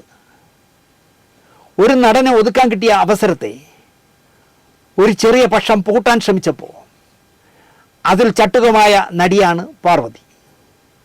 പറയാവുന്നതും പറയാൻ പാടില്ലാത്തതുമൊക്കെ എടുത്തിട്ട് അലക്കി തലയിൽ അന്ന് കണ്ണട വച്ചിരുന്ന പാർവതി ഇപ്പം തലയിൽ കണ്ണട വയ്ക്കില്ല. എന്താണെന്തോ, പണ്ട് അന്ന് വച്ചിരുന്നു. കണ്ണട എപ്പോഴും കണ്ണിൽ വയ്ക്കാത്തതിനാലാകണം കാണേണ്ട പലതും പാർവതി കാണുന്നില്ല. നിങ്ങൾക്ക് ദിലീപിനെ ആയിരുന്നു ആവശ്യം. അത് ചിലർ തിരക്കഥ ഉണ്ടാക്കി തന്നപ്പോൾ എടുത്തു ചാടിയ പ്രമുഖയാണ് പാർവതി. അതിജീവിതയ്ക്ക് ഉണ്ടായതിനേക്കാൾ ട്രോമ നിങ്ങൾക്കുണ്ടായിട്ടുണ്ടല്ലോ. എന്തോ നിങ്ങൾ ആ കഥ പറയില്ല, നിങ്ങൾക്കുണ്ടായ ട്രോമകൾ പറയില്ല, അതിജീവിതയുടെ കഥ പറഞ്ഞു നടക്കും. ആരാൻ്റെ അമ്മയ്ക്ക് ഭ്രാന്ത് വന്നാൽ കാണാൻ നല്ല ചേലാണെന്ന് നിങ്ങൾ ധരിച്ചു. നിങ്ങൾ അമ്മയിൽ കലാപം ഉണ്ടാക്കാൻ നിന്ന് 11 പേരുമായി പുറത്തുപോയി. നിങ്ങൾ അമ്മയിലുണ്ടായിരുന്നെങ്കിൽ ഇന്ന് അമ്മയിൽ നടക്കുന്ന പലതും നടക്കില്ലായിരുന്നു. അമ്മയിൽ നിങ്ങളുണ്ടായിരുന്നെങ്കിൽ നിൻ്റെ അമ്മയുടെ എന്ന് പറഞ്ഞൊരു നടിയോട് മുട്ടൻ തെറി പറഞ്ഞ അവനെ, അങ്ങനെ പറഞ്ഞ ഒരുത്തനെ ഒരു സ്ത്രീയുടെ മുഖത്ത് നോക്കി പറയാൻ ധൈര്യം കാട്ടില്ലായിരുന്നു പാർവതിയെ പോലുള്ളവർ അമ്മയിലുണ്ടായിരുന്നെങ്കിൽ. 20 ലക്ഷം രൂപ ഒരു നിർമ്മാതാവിൽ നിന്നും തട്ടിയ ക്രിമിനൽ കേസ് പ്രതി കള്ള പരാതി കൊടുത്ത് പ്രായത്തിൽ കുറവായ ഒരു പെണ്ണിനെ ഒരു വനിതാ SIയെ സ്വാധീനിച്ച് 3.5 മണിക്കൂർ സ്റ്റേഷനിലെഴുതി മാപ്പെഴുതി വാങ്ങിക്കില്ലായിരുന്നു. ഉറപ്പാണ് പാർവതിയെ പോലുള്ളവർ അമ്മയിലുണ്ടായിരുന്നെങ്കിൽ. അതുപോട്ടെ, തന്നെ പോലെ ഒരു പെണ്ണിനെ പരസ്യമായി തൊലിയുരിച്ചിട്ട് പാർവതിയും ഗ്യാങ്ങും ഈ നേരം വരെ ഒരക്ഷരം മിണ്ടാതിരിക്കാൻ വായിൽ ആരെങ്കിലും പ്ലാസ്റ്റർ ഒട്ടിച്ചോ എന്നാണ് എനിക്ക് സംശയം. അത് മറ്റൊരുത്തനല്ലേ തെറി വിളിച്ചത്, മറ്റൊരുത്തിയല്ലേ തെറി വിളിച്ചത്. ദിലീപായിരുന്നെങ്കിൽ ഞങ്ങൾ പ്രതികരിച്ചേനെ എന്നാണോ പാർവതി ഈ മലയാളി ചിന്തിക്കേണ്ടത്? സിനിമയിലെ സ്ത്രീ സുരക്ഷയാണത്രേ അന്നൊക്കെ പ്രതികരിക്കാൻ കാരണം. അതുകൊണ്ട് വലിയ സിനിമകളിൽ നിന്നും പാർവതിയെ ഒഴിവാക്കി എന്നാണ് ഇപ്പോൾ പാർവതി പറയുന്ന പരാതി. മലയാളത്തിലെ മുഴുവൻ സംവിധായകരെയും ഊളകൾ എന്ന് ഭവതിയുടെ കൂടെ നിന്ന് ഒരു തേർഡ് റൈറ്റ് പെണ്ണ് പത്രസമ്മേളനത്തിൽ വിളിച്ചപ്പോൾ വിസിലടിച്ചവരുടെ കൂടെ നിന്ന പാർവതിയെ ആര് സിനിമയ്ക്ക് വിളിക്കും? പാർവതി, നിങ്ങളുടെ തൊട്ടു പുറകിൽ നിന്ന ഒരു അലവലാതി പെണ്ണ് മലയാള സിനിമയിലെ സംവിധായകരെയൊക്കെ ഊള എന്ന് വിളിച്ചപ്പോൾ അവിടെ ഒരുത്തിയിരുന്ന് വിസിലടിച്ചു. ആരെന്ന് ഞാൻ പറയുന്നില്ല. പിന്നെ അതൊരു സംവിധായകൻ്റെ കാമുകിയാവുകയും കള്ളഗർഭം ധരിക്കുകയൊക്കെ ചെയ്തുകൊണ്ട് ഞാൻ അത് പറയുന്നില്ല. പക്ഷേ ഊള എന്ന് നിങ്ങളെ വെച്ച് ആദ്യം മോന്തയിൽ ക്യാമറ വെച്ച സംവിധായകനെ അടക്കം വിളിച്ചപ്പോൾ അതിന് പിന്തുണ നൽകിയ പാർവതിയെ ആര് വിളിക്കും? പാർവതി സിനിമയിൽ അഭിനയിക്കാൻ. അതാണ് നിങ്ങൾ ആലോചിക്കേണ്ടത്. ചങ്കൂറ്റമുണ്ടെങ്കിൽ എന്നെ ആരും വർക്കിന് വിളിക്കണ്ട, മലയാളം ഫിലിം ഇൻഡസ്ട്രി പെണ്ണുപിടിയന്മാരുടേതാണെന്ന് പറ. അതാണ് ചങ്കൂറ്റം എന്ന് ഞാൻ പറയും. അല്ലാതെ സ്ത്രീപക്ഷം നിന്നതിനാൽ എന്നെ ഒഴിവാക്കി എന്നല്ല പറയേണ്ടത്. ദിലീപിനെ നീയൊക്കെ കൂടി തള്ളിയിട്ടല്ലോ, സിനിമയിൽ ഒന്നുമല്ലാതാക്കിയല്ലോ. ഇപ്പോൾ അതിജീവിതം അറിയാതെ നാട് മുഴുവൻ പിരിക്കുന്നുണ്ടല്ലോ. ഒരു പഴയ നെക്സലിൻ്റെ നേതാവും ഒരു ശബ്ദം വയ്ക്കുന്നവളും കൂടി ലോകം മുഴുവൻ വിളിച്ച് പൈസ വാങ്ങിക്കുകയാണ് കേസ് നടത്താൻ. പുട്ടടിക്കാനാണ് വാങ്ങിക്കണേ. കേസ് നടത്താൻ അതിജീവിതയ്ക്ക് വേണ്ടി കേരളം മുഴുവൻ പിരിക്കുന്നത് ശരിയല്ല. ഞാൻ കേട്ടെ, അവരുടെ അക്കൗണ്ടിലേക്ക് ദിലീപിൻ്റെ 1 ലക്ഷം രൂപ കൊടുത്താൽ അവർ സ്വീകരിക്കൂലേ? അത് ശരിയല്ല എന്ന് പറയാനുള്ള പ്രതികരിക്കാനുള്ള മര്യാദയെങ്കിലും പാർവതി കാണിച്ചോ? ഇല്ല. മൊത്തം ഇൻഡസ്ട്രിയെ അടച്ചാക്ഷേപിച്ചിട്ട് എങ്ങനെയാ പാർവതി താങ്കളുടെ മുഖത്ത് നോക്കി ഇവിടുത്തെ അഭിനേതാക്കൾ അഭിനയിക്കുന്നത്? അതുകൊണ്ടായിരിക്കും പാർവതിയെ വിളിക്കാത്തത് എന്നാണ് എനിക്ക് തോന്നുന്നത്. അപ്പോഴും ഞാൻ പറയുന്നു, നിങ്ങളുടെ ഉള്ളൊഴുക്കായാലും ശരി, വിദേശത്തെന്ന് പറഞ്ഞ് ചിത്രീകരിച്ചൊരു മനോഹര പടമുണ്ടല്ലോ മഹേഷ് നാരായണൻ്റെ ഉയരെയോ, നിങ്ങൾ നേഴ്സായിട്ട് അഭിനയിച്ച ആ പടമൊക്കെ കണ്ടുകൊണ്ടിരിക്കുമ്പോൾ, എന്തിന് മൊയ്തീൻ കണ്ടുകൊണ്ടിരിക്കുമ്പോൾ, ഈ നടി മലയാള സിനിമയ്ക്ക് ഒരു അസറ്റാണെന്ന് വിശ്വസിച്ച ഒരാളാണ് ഞാൻ. പക്ഷേ നിങ്ങളുടെ ട്രാക്ക് തെറ്റിപ്പോയതിന് നിങ്ങളെ വലിയ വലിയ സിനിമകളിൽ വിളിക്കുന്നില്ല എന്ന് പരാതി പറയരുത് പാർവതി. ഒരു പടത്തിൽ സഹപ്രവർത്തകയായി അഭിനയിക്കുന്ന, പോലീസ് ഓഫീസറായിട്ട് അഭിനയിക്കുന്ന ഒരു ലേഡിയുടെ ബെൽറ്റിൽ കുത്തിപ്പിടിച്ചതിന് മമ്മൂട്ടിയെ നിങ്ങൾ എന്തൊക്കെയാണ് പറഞ്ഞത്? എന്നിട്ട് പോലും മമ്മൂട്ടി നിങ്ങളുടെ കൂടെ സഹോദരനായിട്ട് അഭിനയിച്ചു. എല്ലാവരും മമ്മൂട്ടി അല്ലല്ലോ. അപ്പോൾ നമ്മൾ കഥ ഉണ്ടാക്കി വന്നപ്പോൾ നായികയായിട്ട് പാർവതി തിരുവോത്താണെങ്കിൽ നല്ലത് എന്ന് പറയുമ്പോൾ തന്നെ സ്റ്റോപ്പ്, അത് വേണ്ട എന്ന് പറയുമല്ലോ. കാരണം നിങ്ങളുടെ മുമ്പ് ഒന്ന് അഭിനയിക്കണ്ടേ? നിങ്ങൾ ഊളയെന്നൊക്കെ വിളിച്ചാൽ, ഊളെന്നും പുറത്ത് പരസ്യമായിട്ട് വിളിച്ചെന്നുള്ളൂ, വേറെ എന്തെല്ലാം വിളിച്ചു. അതാണ് പാർവതി നിങ്ങൾക്ക് പറ്റിയൊരു കുഴപ്പം. അതുകൊണ്ടാണ് നിങ്ങളെ വിളിക്കാത്തതെന്നാണ് എനിക്ക് തോന്നുന്നത്. ഇതിൽ കൂടുതൽ ഞാനൊന്നും പറയുന്നില്ല. പാർവതി മലയാള സിനിമയ്ക്കൊരു വലിയ അസറ്റായിരുന്നു, സ്വയം നശിപ്പിച്ചു. കൂടുതലൊന്നും പറയാനില്ല. ഈ ആഴ്ചത്തെ വാരഫലം നിങ്ങൾക്ക് ഇഷ്ടപ്പെട്ടിരിക്കുമെന്ന് വിചാരിച്ചുകൊണ്ട് നിർത്തുന്നു. നന്ദി, നമസ്കാരം.